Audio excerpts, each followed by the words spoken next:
Hi, my name is Angel. I'm 26. I'm from Oklahoma City, and previously I was a bartender before I discovered paramedical tattooing. I've always had like a bunch of stretch marks growing up and then scars, and then something crazy happened to me. I got shot in my leg, and rather than tattooing something weird on that area, I did as much research as I could, and I found out that paramedical tattooing would be the best way to even out my skin tone and my scarring. And I was very excited to do that to myself, and I also want to help other people in my journey too. I actually did research for a year and a half before I finally committed to a class and to someone that I trusted and that I wanted to go to.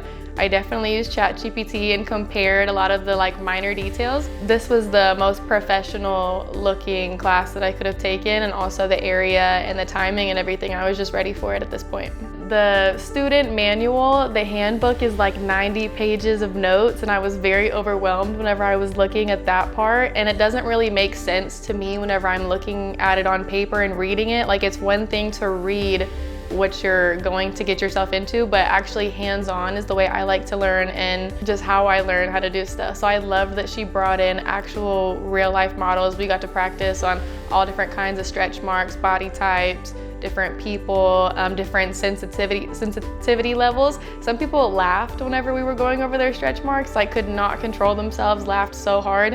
And other people were like super sensitive, and you had to just, maneuver so differently depending on what kind of person you were working on. So I got a lot of hands-on experience and training, and I'm very excited for what comes next. I'm so happy that I found you. I'm so happy I did the research. Everything that I've learned here, I feel like I will absolutely use. I know I need so much more practice. I will ask you a million more questions before it's all said and done with. But thank you so much for all of your time, effort. We got so much more materials than just the new suitcase that I was expecting to get. So thank you so much for trying your best to hook us up with all the tools that we need to succeed. Being yourself, so raw and vulnerable, and the cussing and everything else. You're so easy to relate to, and I really enjoyed my weekend with you.